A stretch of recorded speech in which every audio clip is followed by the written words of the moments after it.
This is a history between the United States government and that of Native American tribes, filled with forced relocations, broken treaties, and constant battles over land and sovereignty. From the very first time Europeans came into contact to the changing circumstances that impacted Native Americans during the 19th and 20th centuries, the early interactions set a pattern for future relations.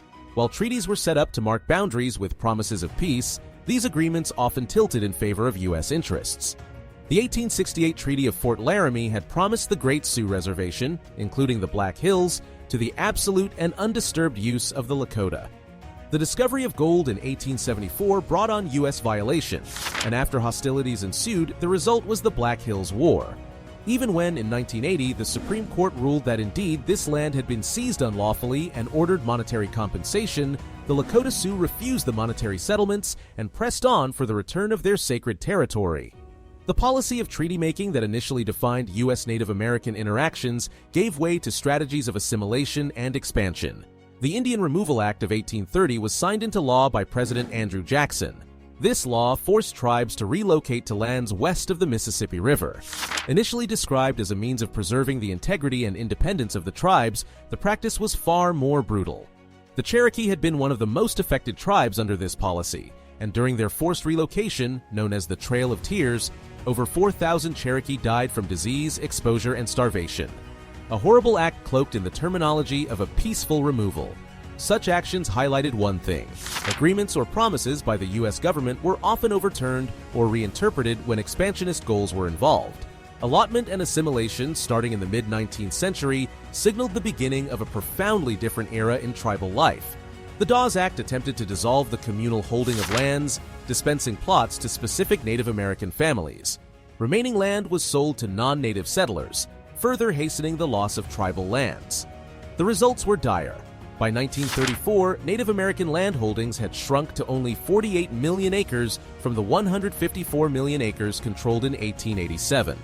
The Dawes Act had promised those who conformed to these new standards would be granted citizenship, though it had the eventual consequence of undermining traditional ways of life.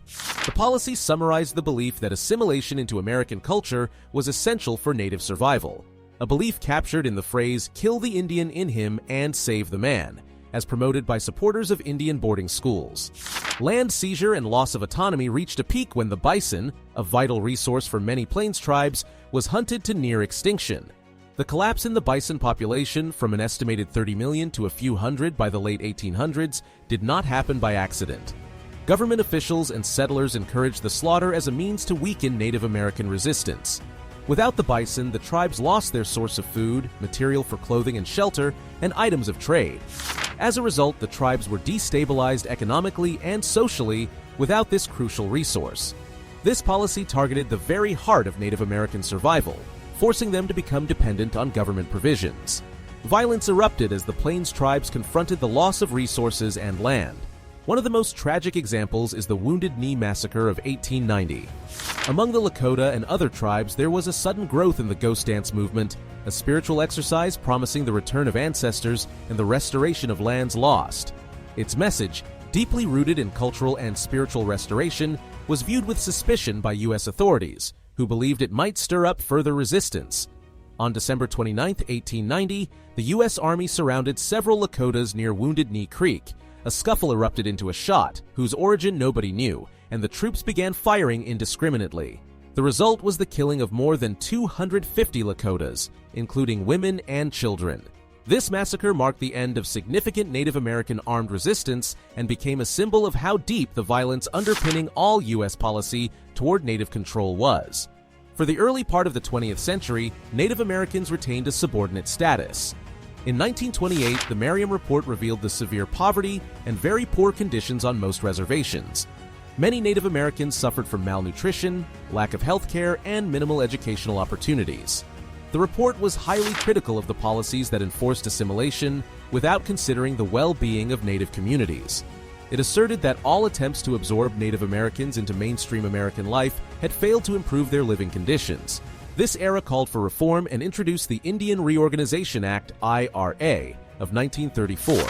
Sponsored by John Collier, Commissioner of Indian Affairs, the IRA replaced assimilation policies with support for tribal self-government. The allotment policy was terminated under this act, and some lands were returned to tribes along with recognition of tribal governments. While the IRA brought some positive changes, there were mixed responses to the new policies. Some tribes accepted them, while others saw them as over-controlling and insufficient to address economic challenges, especially since only about 4 million acres of land were returned to Native control. World War II complicated Native American life even further. An estimated 25,000 Native Americans served in the U.S. military, while another 40,000 worked in wartime industries, the largest movement of Native Americans from rural reservations to cities. This shift changed perceptions and ambitions, as for the first time many Native Americans experienced life beyond the reservations and sought assimilation into modern society. The end of the war brought new challenges. Influenced by post-war ideas praising individualism and economic integration, the federal government began to promote the policy called Termination. Termination meant ending tribes' recognized statuses and federal support. In 1953, Public Law 280 transferred jurisdiction over many Native tribes to state governments, which often led to weakened tribal sovereignty. The Indian Claims Commission, established in 1946 as a peacemaking gesture, offered monetary compensation but no return of land. The policy of termination, framed as a path to freedom and integration, turned out to be burdensome. Often, the practice of selling tribal lands and resources left many Native Americans financially vulnerable. This move sparked protests and led to the formation of groups like the National Congress of American Indians to advance the cause of tribal rights.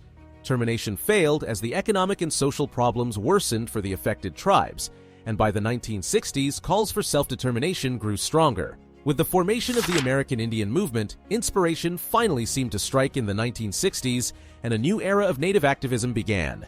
Events like the occupation of Alcatraz Island from 1969 to 1971 and the standoff at Wounded Knee in 1973 drew national attention to Native American issues. These movements brought long-broken treaties, poverty, and lack of representation into view. The Wounded Knee standoff became a powerful symbol of resistance, emphasizing generational grievances. AIM activism set the stage for legislative changes like the Indian Self-Determination and Education Assistance Act of 1975, which aimed to restore some control to Native affairs and reduce federal oversight. Still, despite these steps forward, the legacy of these historic injustices endures. The near extinction of bison, forced relocations, and violence symbolized by the events at Wounded Knee continue to echo in current issues that affect Native communities today. From the time laws and self-governing movements were passed to now, the fight for land rights, cultural preservation, and economic security continues. This complex history, describing the relationship between the United States government and Native American tribes, is one of triumph over adversity and symbolizes both old wounds and the ongoing fight for justice. Share your thoughts and comments, subscribe for more historical insights, and remember to like and amplify Indigenous voices and their fight for rights.